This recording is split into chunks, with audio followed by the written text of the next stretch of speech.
আজকে রাস্তাতে আসতে বাধ্য হয়েছি। আমরা এই 3টা মাস ঘরে বসে অপেক্ষা করেছি যাতে আমাদের রাস্তায় নামতে না হয়। আমরা উপর মহলের দৃষ্টি আকর্ষণ করছিলাম যাতে আমাদের একটা বিহিত দেওয়া হয়, নিয়োগপত্র নিয়ে কোনো ধরনের আপডেট না হয়। আমরা 61 জেলায় একযোগে স্মারকলিপি দিয়েছি, তাতে কোনো কাজ হয় নাই। এরপর আমরা সংবাদ সম্মেলন করেছি, তাতেও কোনো কাজ হয় নাই। আজকে আমরা বাধ্য হয়ে এই রাস্তা আজকে মানববন্ধন করতে আসছি।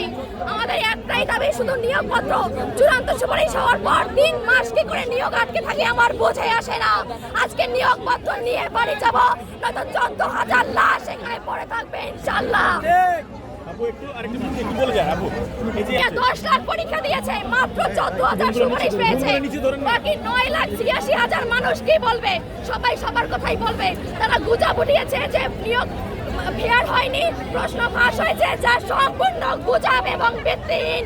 এই ভিত্তিহীন তথ্যের উপর ভিত্তি করে কোন ধরনের প্রুফ ছাড়া এত বড় একটা নিয়োগ কি করে আটকে রাখা হয় আমার বুঝে আসে না।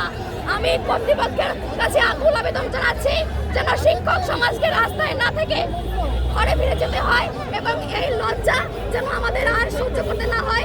আমরা পারিবারিকভাবে, আর্থিকভাবে, মানসিকভাবে খুবই হতাশার মধ্যে আছি। রাষ্ট্র যেন আমাদেরকে অতি সত্বর নিয়োগ দান করে আমাদের জন্য স্কুলের শ্রেণীকক্ষে ফিরতে আমাদের সাহায্য করে।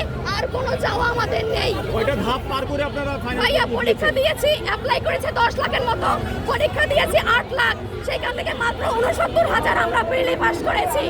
এবার এরকম প্রশ্ন পাশের গুজব উঠেছে সেখানে দেখে, যেখানে প্রতি বছর অনিষ্ট 3 দেখানো হয় সেখানে অনিষ্ট 5 দেখানো হয়েছে। ভাই 5 জনের মধ্য দিয়ে চূড়ান্তভাবে বাছাই করে যথেষ্ট আইনি প্রক্রিয়া সক্রিয় রেখে যথেষ্ট সবচেয়ে থেকে তারপর একজনকে বাছাই করা হয়েছে। এখানে কোনো নারী কোটা নেই, কোনো বর্ষ কোটা নেই, কোনো বিজ্ঞান কোটা তাও সামান্য, আর কোনো কোটাই নেই।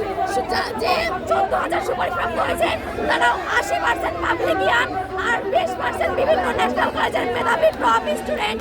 এর মধ্যে কোনো কারচুপি নেই, যথেষ্ট ফেয়ার হয়েছে।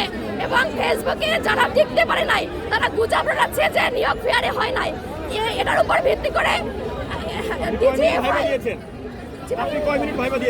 ভাইয়া এটা একটা ভালো পয়েন্ট আপনি কোশ্চেন করেছেন। সেটা হচ্ছে প্রতিবার আমরা দেখেছি যে তিনি 4 মিনিট রেখে ছেড়ে দেয়।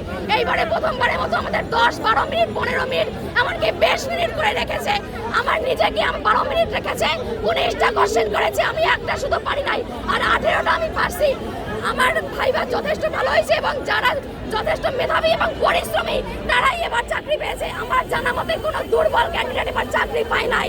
সেই নিয়োগ কি করে আটকে রাখে? এটা প্রহসন ছাড়া আর কিচ্ছু না।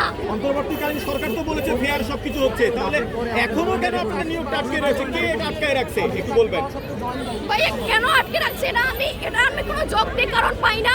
আমাদের তদন্ত করা হয়েছে, সেই তদন্তের রিপোর্ট আছে, সেখানে এনএসআই, ডিজিএফআই এরা কোনো ধরনের কোনো কারচুপির প্রমাণ পায়নি। প্রমাণ পেলে তা নিয়ে অনেক ছড়াছড়ি হতো, প্রমাণ পায়নি বিধায় এরকম ভাবে এটা আটকে আছে, যেটা খুবই দ্রুত আমরা সমাধান চাচ্ছি। আমাদেরকে নিয়োগপত্র দেওয়া হবে, নয়তো আমরা 14,000 রাস্তায় থাকবো, হয়তো আমরণ অনশনে যাব। আমাদের 14,000 লাশ আর বিপরীতে নিয়োগপত্র। এখন রাষ্ট্রের কাছে আমি প্রশ্ন করতে চাই, তারা কোনটা বেছে নেবে?